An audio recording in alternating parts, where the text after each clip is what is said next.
Hello, everybody, all of our listeners and viewers, to Season 3, Episode 2 of the Blind Alley Podcast. Also known as Episode 22 overall of the Blind Alley Podcast. Yes. 22 episodes. I don't know about you, but I'm feeling 22 episodes old. I'm Stephen Downey. And I'm Ross Flaherty. How are you doing, Ross? Not doing too badly now. Back at it again. Back at it again. We've put a bit more effort into our setup this time. Just a little bit. Yeah. If you're on YouTube, we have another, like last week, one camera pointed straight at me. Yep. One camera pointed straight at Ross. And then we have a third camera. Yeah, having a wide of the two of us. Nice. Please go to YouTube and watch our videos, for God's sake. We're putting so much effort in. It's crazy because we spend like an hour setting up. Yes. More so, probably. Yes. Because you've basically rearranged this whole sitting room. Oh, yeah, we have to move everything, bring in all the gear, tripods, light stands, If we were just doing an audio podcast... Oh, it'd be so much easier. It literally might take us like 10 minutes to set up. Oh, yeah. And we're putting in all this effort just for you. We're setting up... Yeah, you better like it. There's a light behind Ross. There's a light behind me. There's a screen behind me with the Blind Alley logo. There's 3 cameras, each on their own tripod, each with full batteries, each with empty SD cards. Yeah. There's another light bouncing right off the ceiling, lighting us both nicely. Yeah. Or the set is set up nicely. Yeah. The recorder. There's a lot of fucking effort. A lot of effort. So hop on over to the One might say too much effort, but I don't say that. Oh. Because, you know what? You, the viewer, deserve the effort. It's quality. We're trying to produce quality content. Yeah. Even though there's like 14 people subscribed to us on YouTube. Yeah. So go subscribe to us on YouTube. We're not gonna start off low. We know how many of you listen to the podcast and don't subscribe to our YouTube channel. So we're not gonna be like these. I'm joking. I Yeah, hate no, we won't do that. Like, yeah. On TikTok, people are awful for it. It's like 90% of you watching my video aren't following me on TikTok. Oh, right. Like, I don't know. Maybe stop doing that. We talked last week about people who asked to smack that motherfucking bell icon. Yeah. We won't talk about it. Which we've subsequently made into But do subscribe if you want, because we're uploading plenty of stuff. Yeah. We have full-length podcasts going up. We have clips. We have video if you want something... Video exclusives. Yes. Stuff that's not going to be on the podcast feed. Absolutely. Be nice. At some point, we're going to be more of a YouTube channel than a podcast. Yeah. Ideally, because we're filmmakers. Yeah. The podcast will always be a part of it, but hopefully there'll be a lot more. Yeah, because we like making movies and stuff. Because when we're talking, when we're chatting, when we're going for walks, we're like, oh, wouldn't this be funny? Wouldn't that be funny? Yeah. Sketch-wise. And I feel like a lot of people do that anyway growing up. It's like, oh, would this be a hilarious sketch, or this would be a funny episode of this, that, and the other thing. But now that we're older and we have access to all this beautiful equipment, we have no reason not to shoot the shit. Yeah. Here we are again, shooting the shit. Hopefully we don't run into as many issues as last week.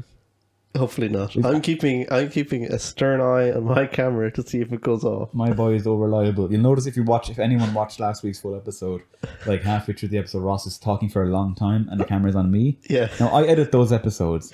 I'm not just putting the camera on me because I think I look beautiful. No, it's because mine cut out. It's because Ross is cut out. Anyway, that's a lot of video stuff. We have a couple of topics to talk about today. Yeah, let's start off with a film which you recommended to me. Yes. I have a long list of great films that I've yet to watch. Yeah. This was one of them. I was tidying up yesterday or the day before, and Ross called me into his room and he asked for a long list of film recommendations, and I humbly obliged, just looking for a reason to stop tidying up.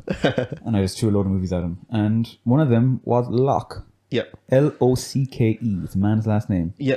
Tom Hardy, 2013. Who else is in it? Kind of. Well, okay. Well, why don't you go over the plot first, kind of, and then we'll talk about who else is in it. Well, okay. I'll say some stuff, but these aren't really spoilers. I'm not going to spoil it. It's not one of the movies that you can really spoil. Like the biggest draw to the movie, I guess, is like way it's shot, kind of. Like it's not like The Sixth Sense or like a series where if you know the ending, it's basically ruined. Yeah. But I'm not going to go into details of too depth as to what actually happens in it.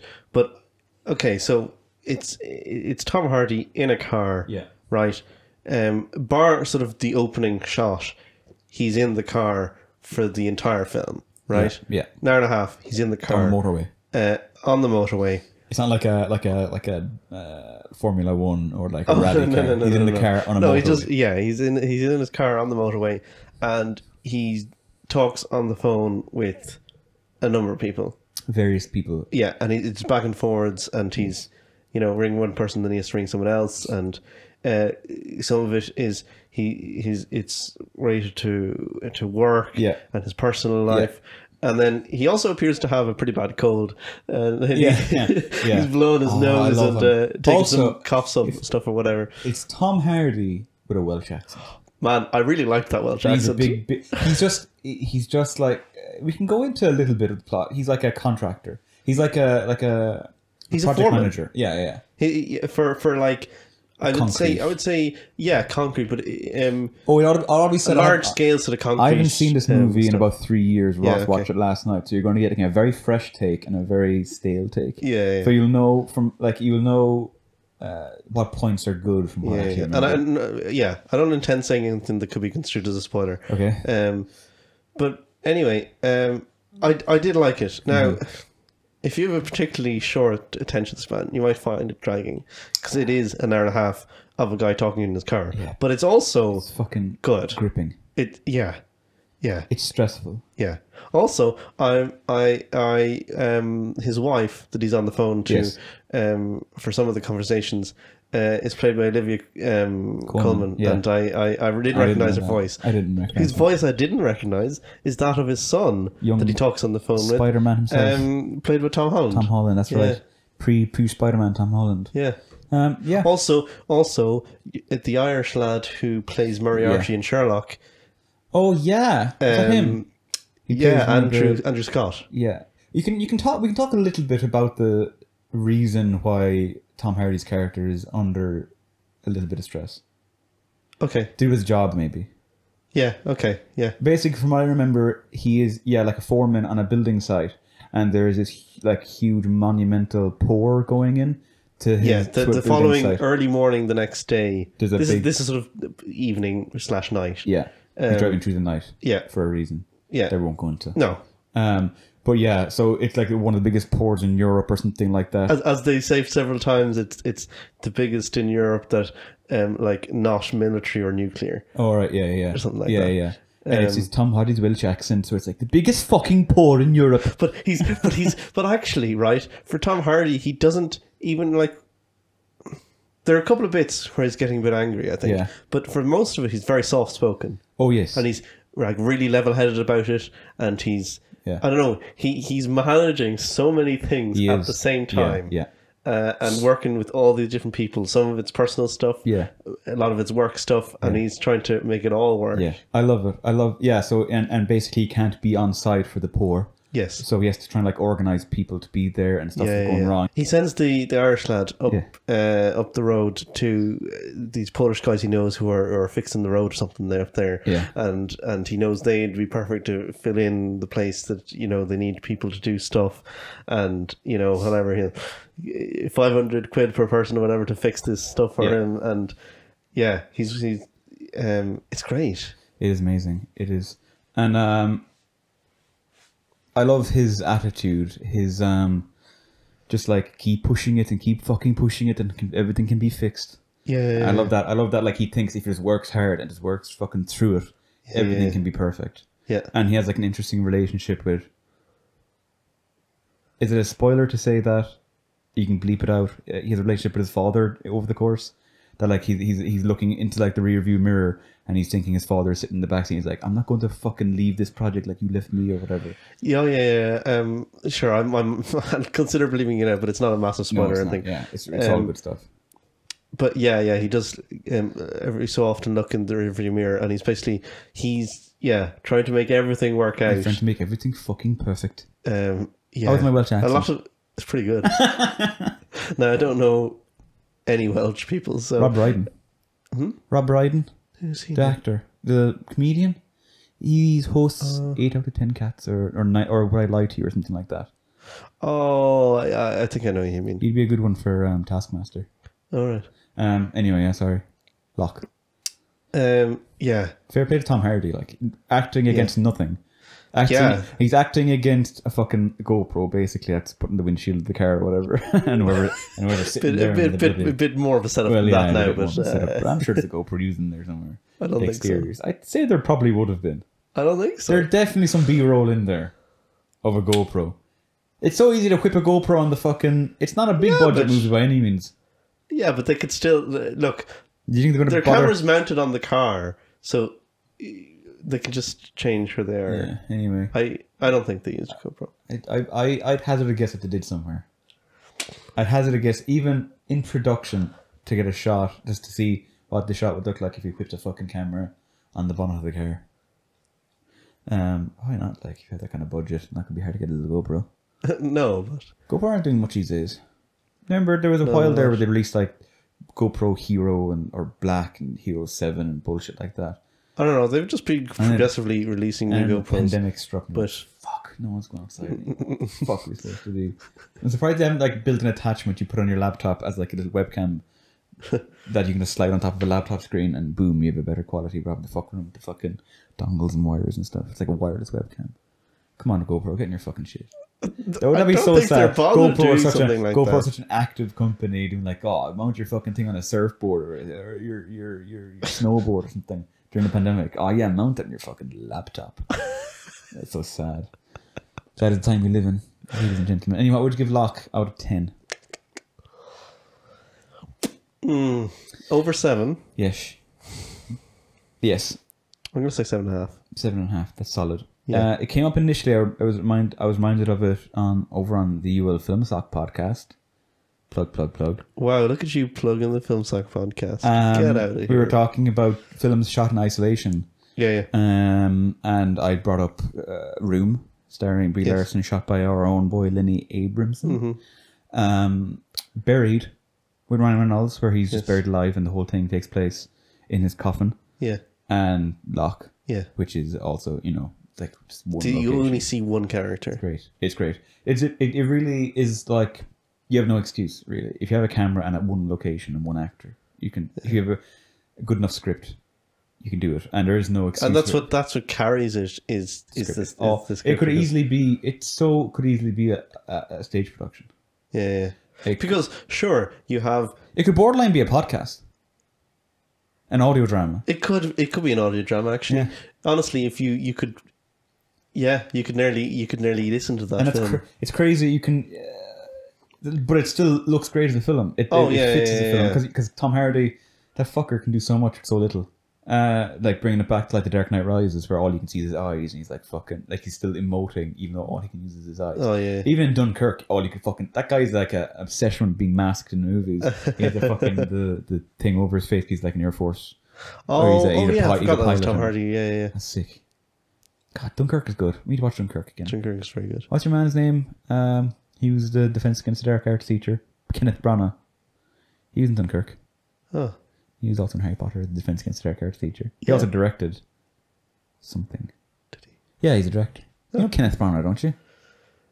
You don't see him. I need to look him up here. 1 second. You told me to put my phone on fucking flight mode, you bastard. No, I just said to do not disturb. I didn't tell you to put it on flight mode.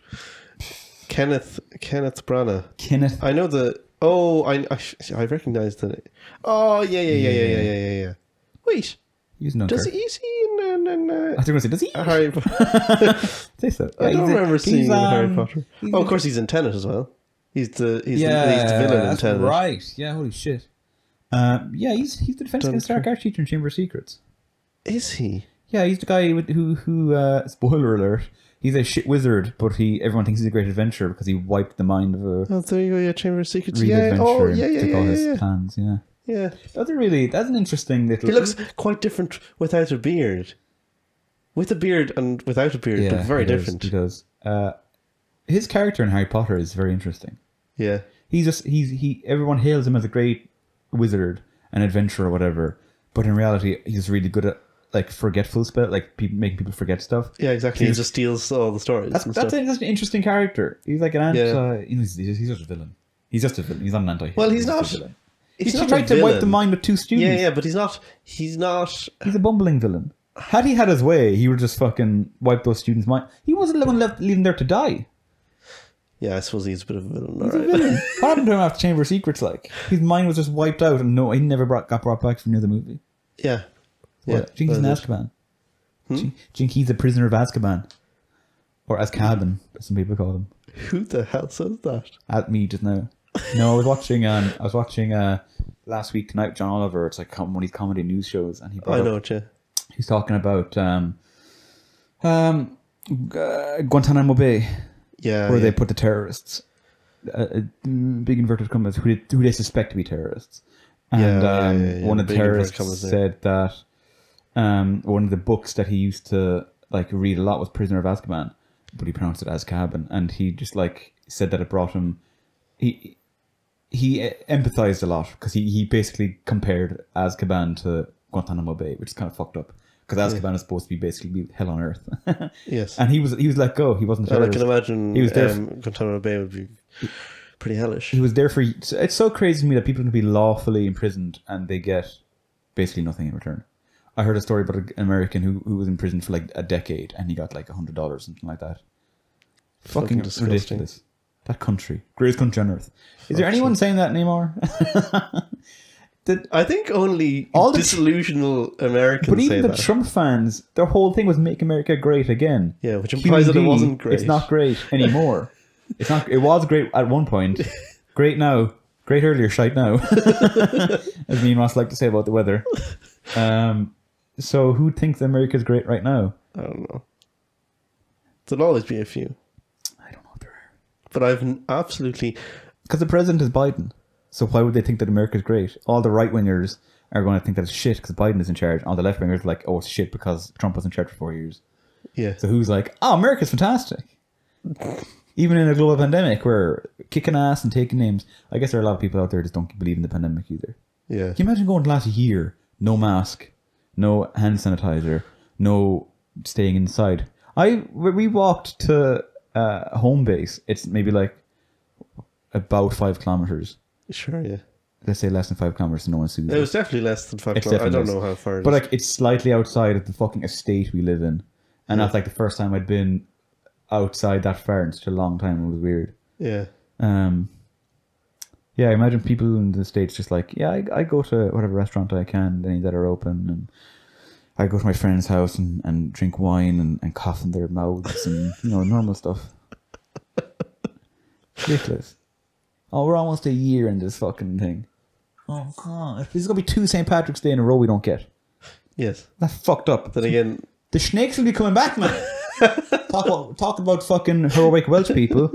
The snakes will come back. Wasn't St. Patrick's Welsh? Was he? He was from Wales and the pirates stole him and brought him here. He was from over that side of the pond. Fucking that side of the pond. Whoa. You don't... Podcast, the people listening don't know what I did. I shook my hand at the camera. Sure. Fucking that side of the pond. The video goes up on YouTube. Boris Johnson with his blue passport. Fucking hate Boris Johnson. Fantastic blue passport. Did he say that? Yes. Wait, are UK passports blue? They are now. They're fantastic blue. Oh, so they... Oh, of course they weren't because they were European ones, but now they're blue. Yes. Oh. Fucking hate Boris Johnson. What Theresa May was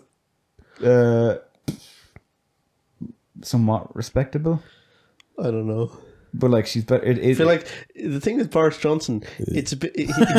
He's one of these people who comes across as a bumbling idiot, but he knows what he's doing. This is the thing about him, isn't it? He's a smart guy and he knows exactly what he's doing. People have said in interviews, some people will come over and like fix his hair and fix up his tie and stuff, and he's like, he asks someone like, "How's my hair looking?" And people are like, "It looks great." And he's like, "Oh, okay," and he'll mess it up himself to make him look like an idiot, so people will value him. Because if people thought that he was like sincerely intelligent, they hold him to a lot higher standard. Yes, but since people think he's a bumbling idiot, people are like, "Ah, fuck, that's classic Boris when he's fucking up." Yeah, and he's something great, and he's like, "Oh, whatever."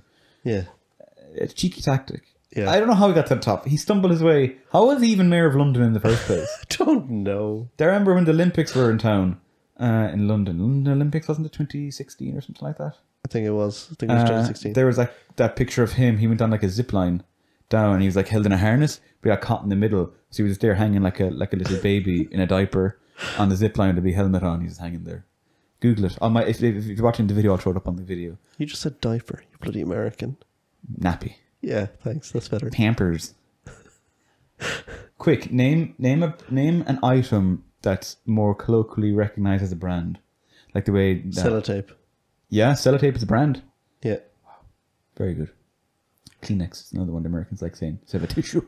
Yeah, you see, Grab me Kleenex. I'd never say Kleenex, just always say tissue. What else is there?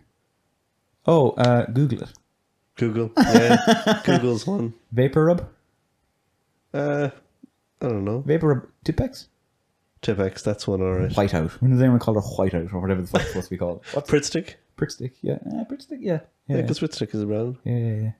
Most people don't call it, I don't know. You could say glue stick, but most people say Prittstick. Yeah, interesting. It's an interesting little... Hoover, that's one. Hoover's Instead a good one. vacuum cleaner. Vacuum cleaner? What would be a weird one if we turned an item into its brand? What's the Irish... Zippo's another one. Oh, yeah. Yeah, because well, you see, that's mainly because there are a lot of knockoff Zippos. Did they revolutionize like having a lighter in that little, like, while there Zippos around before Zippo? There were things that were similar, but not the classic recognizable Zippo look. What was I going to say? Oh yeah, was that Irish brand that make the little box of matches? Oh fuck yeah! And they have the little weird funny quotes on the back. Yeah, what the fuck are they called again? Is that the one with what a little box match with yellow and it's like a fucking field landscape in the front? They're yellow, yeah. And the match heads are like a dark wine colour. What the fuck? Some kind of weird Mandela thing where neither of us know the name of the brand. I don't think it was a particularly memorable brand. Maguire and Patterson. Wow, Ross, you just delved into your little brain there and picked that up. No, I did a cheeky internet search. Yeah. If to the listeners who are really bloody silly out there, so basically my camera has to be reset every 15 minutes. So, so if you're a hawk, if you're vigilant enough, every 15 minutes you might notice a little cut. So we're like 30 minutes ish in now, so we had to cut, and Ross googled Maguire and what? Maguire and Patterson. Maguire and Patterson. Yeah, they make the matches in little yellow boxes. Man, I want to have I want to smoke. I want to light this cigarette here. Can you pass me an old Maguire Patterson there? An MP, come on. That's cool. Yeah, Maguire Patterson. Any brand of umbrella out there that we could rename umbrellas? No idea. Brennan's. I want to make some toast, so I need to go to shop get some Brennan's. Today's bread today. So they would just go and get Brennan's bread. Huh? Yeah, but what would be a really weird one? It's not, brand names are tough. Yeah. Anyway, moving swiftly on. Yeah, you had something to say about Disney Plus there. Oh yes, that's so Disney recently, as they do, bought another company.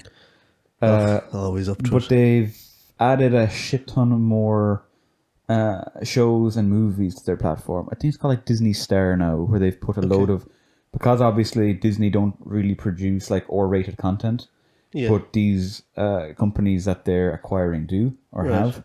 So now they have to have like a subsection of Disney Plus that's like age restricted, basically. Yeah. Because like, see, I turned my phone off flight mode there, so a lot of just stuff. Turn on just off now, silence now.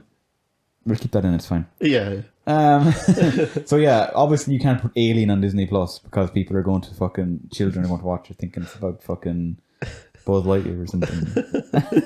Does Buzz Lightyear show up? People are getting their fucking heads caved in. Disney. Fun fact: when I try and like speed text, you know the way on your phone, if you're texting, you can drag across. You can drag across, yeah. Quickly write words. Whenever I try to do Downey, it autocorrects as Disney. Oh. And I'm like, I wish. That kind of money. Doodle doodle. Bada bada bada. Disney Star release date on Disney Plus. Prices, full list of TV series and more. I'm gonna bleep that out. We're not advertising. You have to bleep it out again. Yeah, I know. Hang on Did we mention our little cat has made a reappearance? Our little cat. Don't know if you can actually see that in the wide. On the wide, I'm going to zoom in right now. Nice. Lovely. His name is Bastet. Mm-hmm. Oh, 24 is on Disney Plus now. 24, you know. Boop, yeah, boop. 24. Glee. And your favourite show, Desperate Housewives. No, oh wait, 24. What's... Boop, beep, boop, beep. I'm thinking of... What's 24? You're thinking of 42.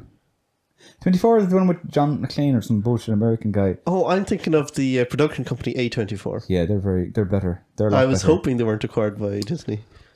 Oh man, that is sickening. Then, if they're acquired by Disney or Blumhouse, or Blumhouse are acquired by Disney, I'm going to be pizzled.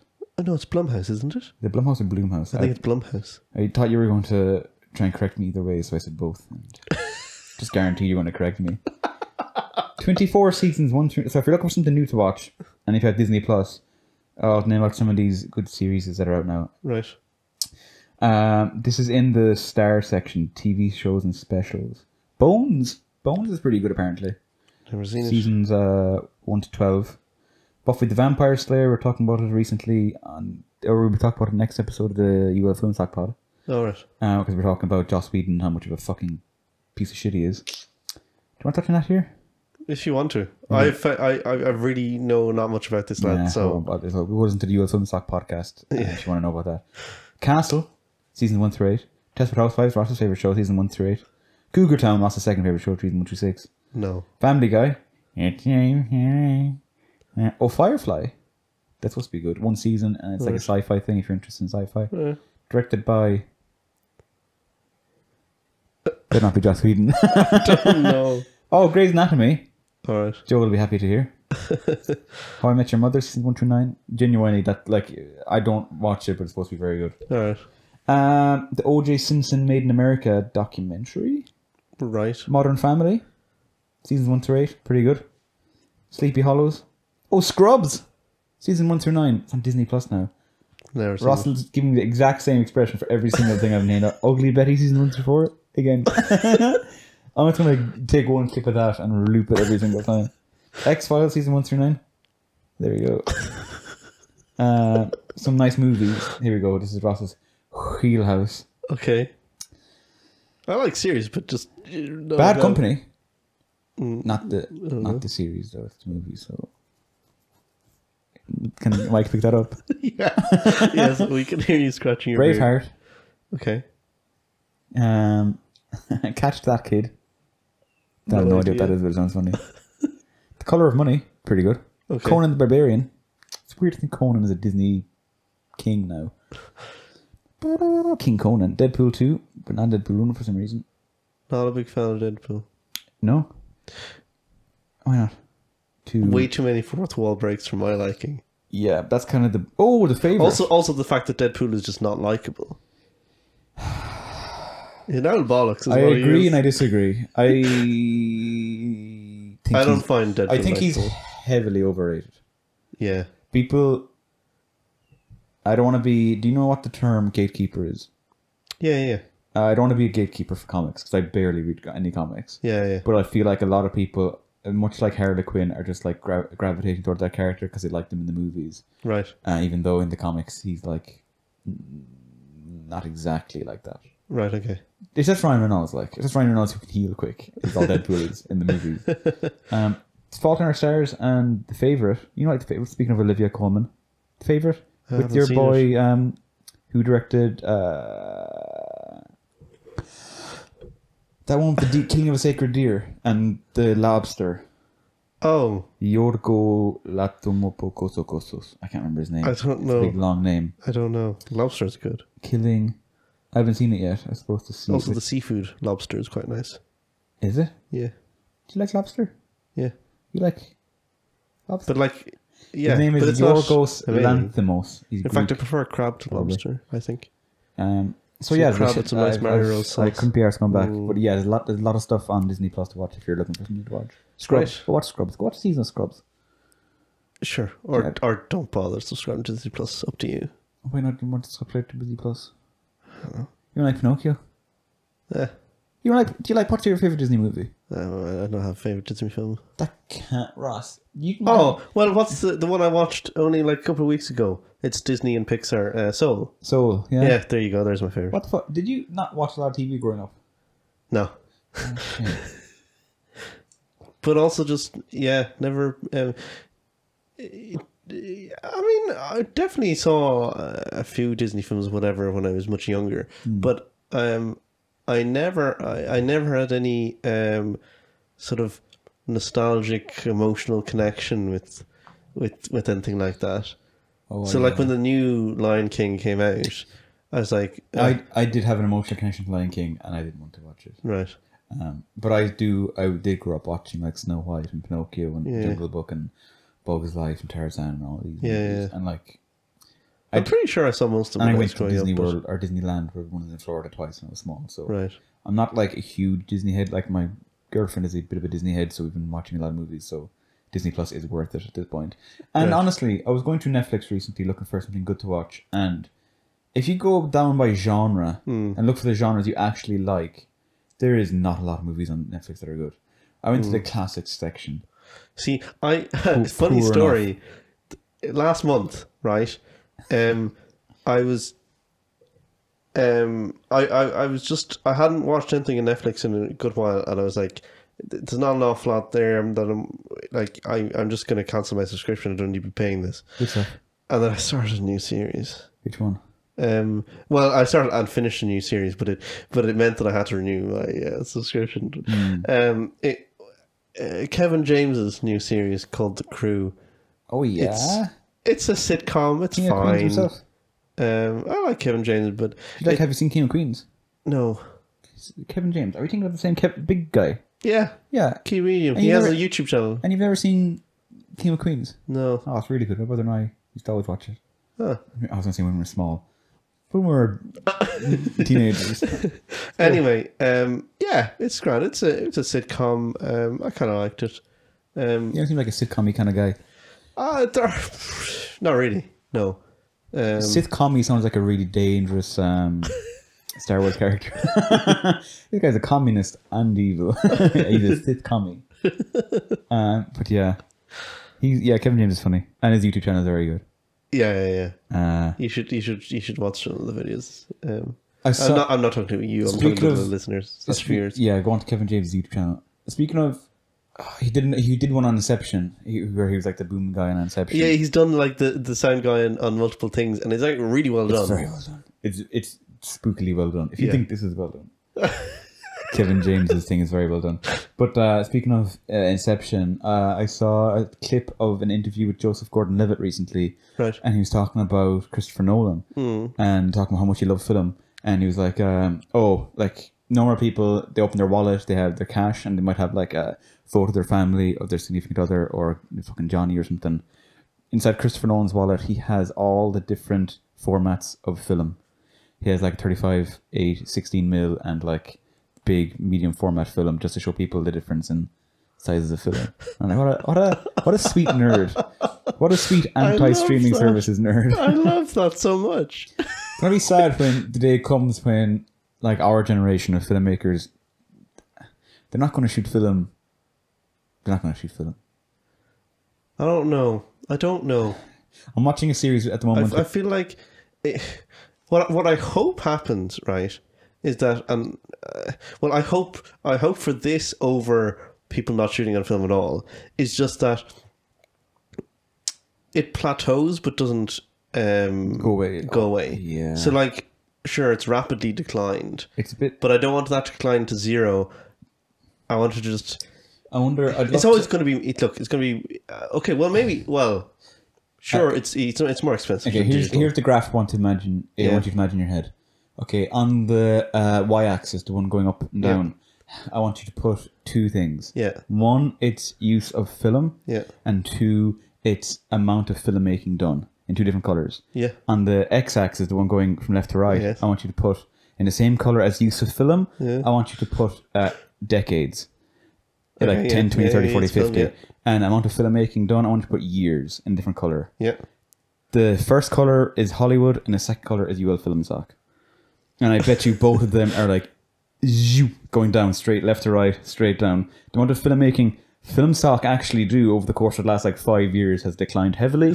The amount of fucking film being used by Hollywood has declined heavily over the course of the last like 50 decades. What is your point? The point being, filmmaking is tough. And the amount of effort it takes, and the younger the generation, the less it's going to be. Especially when how resource intensive it is. The UL film stock is a good macro for Hollywood. And the use of film. Because like I was watching a movie recently, or a series called Hollywood with my girlfriend, and it's obviously set in the 40s, and they shot this big movie, and spoiler alert, for like 10 seconds, I was going to say that they end up burning a lot of film, and it's just fucking painful to watch. Hundreds and hundreds of feet of film being burnt. And imagine you're shooting a day and like, oh, the fucking camera wasn't focused properly. All that film, all that raw material has to be thrown away. Yes. Fuck that. It's so stressful. Yeah, I think for me personally, I look forward to hopefully shooting film one day. Hopefully, fingers crossed. Yeah, but it's definitely something that like you know the way you're shooting stuff in digital, and maybe on a film people are goofing around or something, and or a take is fucked up. It's no big. It's no big deal. Well, depending on the set on the film and the schedule or whatever. If it's a comedy, maybe people are laughing and breaking character, whatever. It's not as big of a deal. They roll again, whatever. At the end of the day, you delete the file if you have to, whatever. But shooting on film, it's it's a tangible resource here. You stop fucking around pretty quickly. You listen to your director. You need to try and nail every take every time. Yeah, every single time. Yeah, this is why I wouldn't touch film, even like 60, like small film in like 16 or 8 millimeter in a Super 8 or something like that. I wouldn't touch it unless I had unless it was a shooting random candid bullshit that like I wanted to get developed for shits and giggles, or B, if you had like years of experience and you basically can shoot stuff one take anyway, or fucking up. I feel, especially on the low budget end, it's just much harder to justify. Yeah, the big time rush. I can't believe at this point the likes of Quentin Tarantino and Christopher Nolan, who heavily push for the use of film in cinema, haven't started some kind of fund for amateur filmmakers to shoot on film. Those guys, like, directors make a lot of money. Yeah. There's a lot of money going around, so shooting on film isn't that big a deal for them. When there's a lot of money going around. Yeah, I'm guessing if you go to some fancy course in London, Master of Filmmaking and the Fine Arts, you'd probably throw a film at you. Yeah, no, if you went to a decent film school or whatever, you would have an opportunity to shoot on film. I have a roll of like Kodak Color Plus upstairs that I'm just holding on to for a special occasion. That's only whatever 36 frames at most. If you ran through the give 1 second. I can't remember, but you can get film like DSLR or SLR film cameras that shoot like a high enough shutter speed that you can get them all developed and do like motion. Oh yeah. But it obviously choppy as fuck, like. Yeah. Have you seen that? You'd go through film, like little rolls of film so quickly like that. 36 frames gone. Yeah. Fuck. Have you seen that thing where this AI is filling in the frames between old school film footage? Like 19. Oh yeah, like sort of stuff that's like hand cranked cameras. It's bringing it like 60 frames a second. Yeah. I've seen that before. Yeah. And it colorizes as well, so it looks. Yeah. It's impressive. A huge world of difference. Like, actually, on that subject, the film, I haven't watched it, but I think I should at some point. There was that film that came out not that long ago, maybe a few years ago, that Peter Jackson directed, and it was consisted entirely of old footage that was like painstakingly colorized. He doesn't get enough credit for that. And all the sound and phony and everything added into it. Yeah. I'll see if I can find the name of it. It is really good. I remember watching it a few years ago. I was doing a Peter Jackson binge. No, I definitely need to watch that. Oh, you haven't seen it? No, I haven't. You'd love it, I'd say. Peter Jackson, They Shall Not Grow Old. Ah, okay, yeah. Yes, very good. Peter Jackson turned World War I footage into a 3D colour film. Yeah, it's amazing. Wait, 3D? Oh, I forgot Peter Jackson loves his 3D. I don't know if whatever. But it's weird. I imagine there's some kids out there who think the world was in black and white before like the fucking 60s. People aren't that stupid. Well, no. Come on. Some kids. Yeah, but like... Kids might be that stupid. Hardly. You'd be surprised. Hardly. I guarantee. Think of when you were like 4. I mean, the thought wouldn't come into my head. But if you told a child, do you know that they had colour back in the day? They'd be like, oh yeah. They wouldn't think about it. They wouldn't realise. They're like, of course they would, yeah. But I guarantee you, if you... My SO works at a creche, and I'll ask her to ask some of the kids. Sure, okay, but that... I don't think they would. I guarantee they wouldn't refute it. But if you told it to them, I'd bet you they'd be like a little bit surprised, like, oh, yeah, of course. What? No. Kids are dumb, man. No, they're not. Yes, they are. No, they're not. Some adults are dumb. Yeah. So most kids are dumb. I wouldn't say that. I think that's an awful generalization that I think unfounded. So you think so you're saying some adults are dumb, but most kids aren't dumb. So you're saying some kids are more intelligent than some adults? No, that's not what I'm saying. What are you saying? I mean, it depends what you mean by some. I think it depends on what you mean by dumb. Sure, yeah. I think what you're arguing is people's use of their intelligence as opposed to the amount. Some people should be more intelligent than they are. Kids are as intelligent as they should be, which is not very. I just don't agree with you fine, here. That's fine. We've done that many times. Anyway, Ross. But I think we both don't have a lot of data to work with here. No, we don't. And I don't really want to get to data to work with it. I can't even remember what we were arguing about. Oh, just moving swiftly on to much lighter topics, though, Ross. Yeah. This, of course, is not lighter. Of course not. I'm being sarcastic as fuck. Yeah. It's a serious topic. Yes. We don't bring up a lot of serious topics. But some things are pretty important to bring up, I think. A lot of people right now are a little bit more concerned about the pandemic they're currently in, and they might not be very much aware of events that are happening around the world. Yeah. So we're going to use this little section right now this week to highlight something terrible that's currently happening in the world. Yeah. Plenty of people might have heard about this, yes. But when I first heard about it, I was kind of surprised that I hadn't heard more. Yeah, yes. To be honest. And this is Uyghur genocide. Yes. Which I'll just read a little short bit that you can find on Wikipedia or whatever. Just explains you a general review of what's going on. I'll probably put a couple of little links in our bio if you want to find out more. Probably in the description on YouTube. Oh yes, of course, our description on YouTube, very useful. Link in the description below. So basically, now it starts off saying since 2014. Like I didn't realize, like that's a long time. 2014, yeah. Yeah. 7 years. Now I think it has gotten a lot worse in like the last couple of years, right? Mm. Anyway, but since 2014, the Chinese government, under the direction of the Chinese Communist Party, during the administration of CCP General Secretary Xi Jinping. Again, I may pronounce a lot of these words probably. Xi Jinping is fine. He once visited 6 Mile Bridge in Clare for some reason. Oh, okay. Anyway, has pursued a policy leading to more than 1 million Muslims, the majority of them Uyghurs, being held in secretive detention camps without any legal process in what has become the largest scale detention of ethnic and religious minorities since the Second World War. I don't know what that's referring to.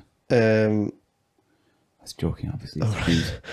Can you before we go any further, so you're saying if people say Uyghur, it sounds a little bit like a subsection of, I don't know what Uyghurs are. They're Muslim. It's Muslim internment in China, the communist regime. Yes, but the point, I suppose, a lot of people are referring to it as Uyghur genocide because the vast majority are Uyghurs. Is it like a certain Uyghurs, ethnicity, or it's a subsection of?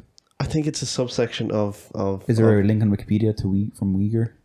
Yeah, 1 second. How do you spell Uyghur there? Now, it's spelled in a couple of different ways, right? It can be spelled Uyghurs, okay, or Uighurs. Okay. Right? Here we go. There are a Turkic ethnic group originating from and culturally affiliated with the general region of Central and East Asia. Interesting. They're basically concentration kind of camps. Yeah. Oh, China describes these as quote unquote re-education camps or some bullshit like that. It's like, but they are concentration camps. They're forcibly being put into. Genocide isn't. You're saying people are being killed. Yeah, and tortured, and they're essentially trying to eradicate like their culture and beliefs and all this.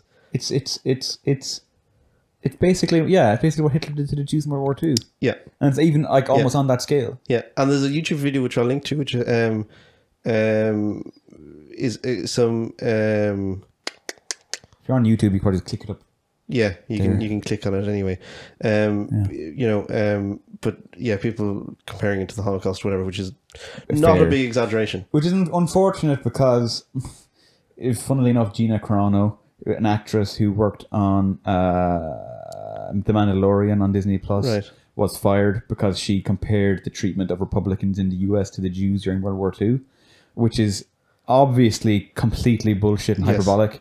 And I feel like people comparing people to Hitler and people comparing like stuff to the Jews during World War II, it gets blown out of proportion a lot. But genuinely happening right now in China, Xi Jinping, communist leader, is...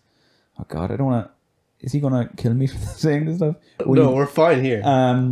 He's Hitlering these people. He's rounding up Muslims into these camps and killing them and trying to wipe out their culture. Yeah, and both... Canada's parliament voted unanimously to recognise it as a genocide.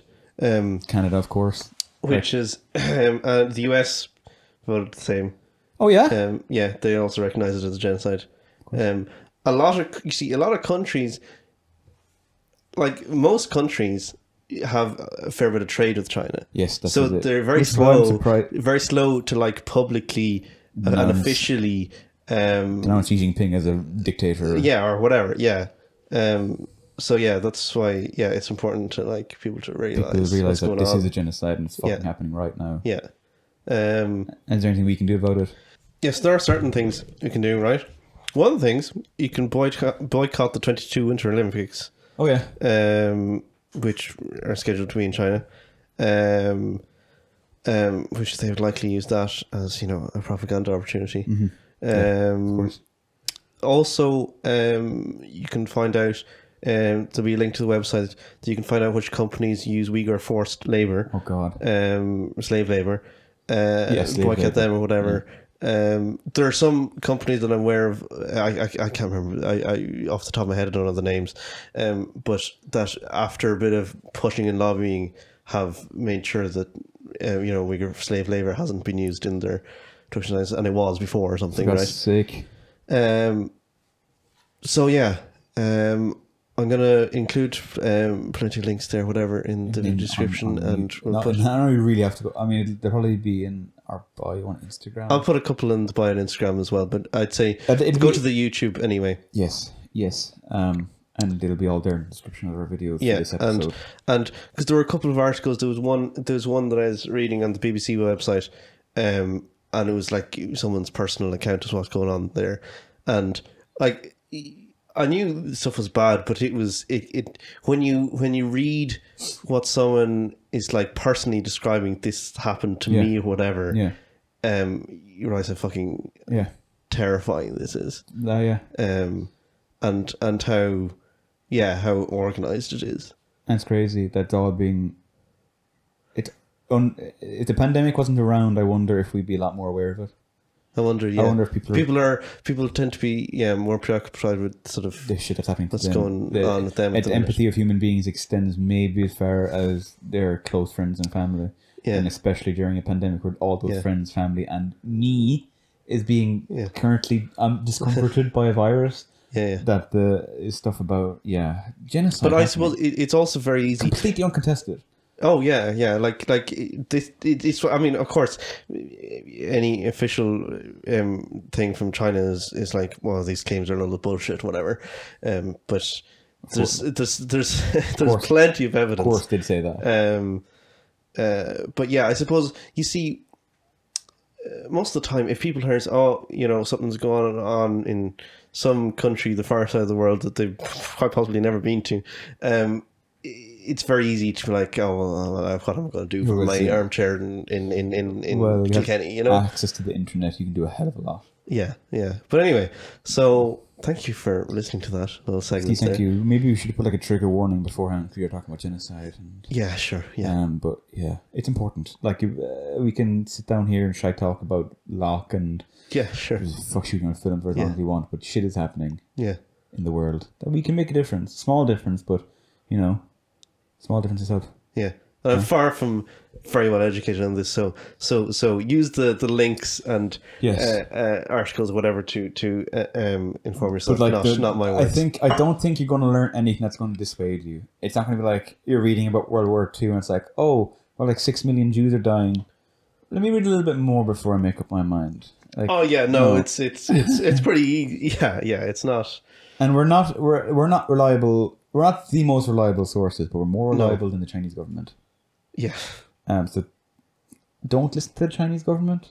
Yeah, that's usually I know they're a government, but the Chinese government. Yeah. They're almost like an analogy for like uncertain, distrustful information. It's a bit like if you heard about I don't know, if someone was telling you about the state of like how people are treated and detained at the US-Mexico border, trying to get into the US or whatever, right? And then you hear Trump saying, no worries, we're doing great. Yeah. You're hardly going to be like, oh, well, that is fine. There's literally children in cages on the US-Mexico border, and you're like, everything's fine, they're fine. Children are losing their families and their parents at the border, or they were. I don't know what's going on there at the moment. I honestly don't think it's any better. I don't know. I don't think so, because I saw something now. Again, I can't remember the source of this, but there was something.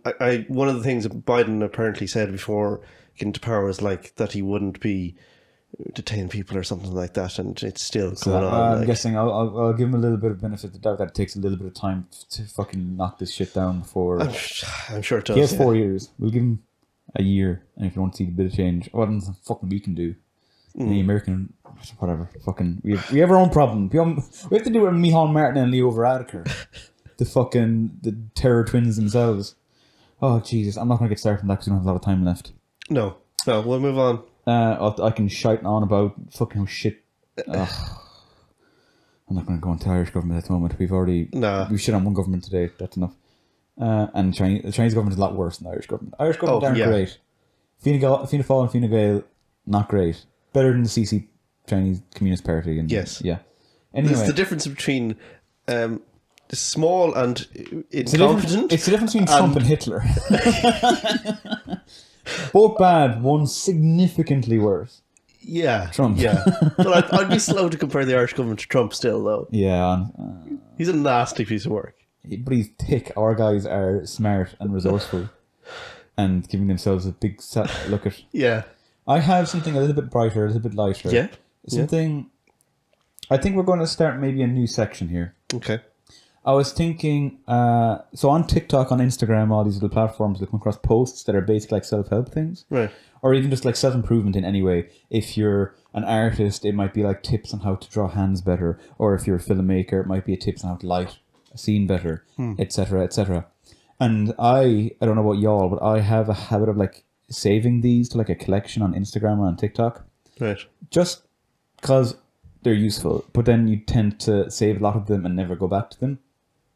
So my advice this week was going to be go back and look at that shit, and you still can, and I would advise going back and looking and then like actually doing what it tells you to do. Because people will be on TikTok and they'll scroll through and like, oh, like top 10 ways to meditate that'll help you fix your life, and they'll see it, they'll favorite it, and they'll keep scrolling and they'll never go back to it.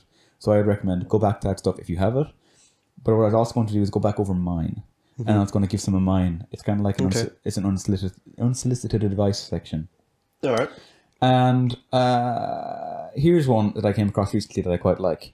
If something takes less than 60 seconds to do, just do it immediately.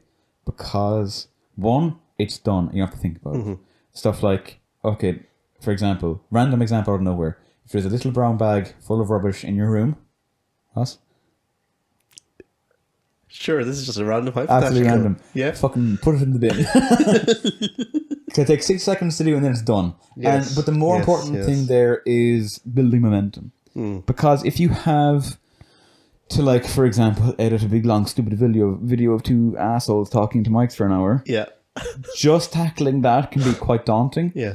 But once you do one thing, you tend to build momentum, and then those things become quicker and you get stuff done. Yeah. I remember I came down the other day to get a cup of tea, and there was no mugs clean, so I cleaned the mugs. I'm like, okay, the mugs are clean. I looked around and the counter's dirty, so I cleaned the counter, and then the table and set the floor and cleaned the whole kitchen, just because I wanted to go downstairs and get a cup of tea. Yeah. So build momentum. If something takes 60 seconds to do, don't even think about it. Just do it. Yeah. And don't. I have a feeling. Every once in a while, I'll try and like optimize doing stuff. Mm-hmm. Like, if I do this now, it might impede that later. But if I do that later, it might be easier to do that now. Blah blah blah. Just do it. If it takes less than 60 seconds, just do it. Yeah. And that's my bit of unsolicited advice. Yeah, no, I like that. In the future, this advice, if it goes on, we about have it on this podcast of having sections and some dropping them. But in the future, there might be more like photography orientated or film orientated. Because that's who I am. But yeah, you have any thoughts? Nothing really to add to that. No thoughts. Yeah, no. I'm especially bad if there's an email or something I need to reply to. Emails are a big one. And usually it's just something short. I need to reply to the email like, oh, thanks for that, that's perfect, or whatever it is. Yeah. Do it in 30 seconds, send it off. Yeah. But I have to, if I don't do it almost immediately, then I leave it. And there was one email that I had meant to reply to, and I thought it was just a couple of days that I got it. And then I look at it, and when I'm replying, it was like 6 days ago. Ross, you could have done this on the day. Immediately. Yeah. You could have sat in the toilet and did it on your phone. Like, you get stuff done. And it's like, it kind of leads into dividing and conquering if you do a particularly big task. Another one, okay, I'm gonna just steal from another week. Another piece of advice I saw was, if you have something long to do, just set a timer and do 5 minutes. If after 5 minutes you don't want to do it, you can stop doing it.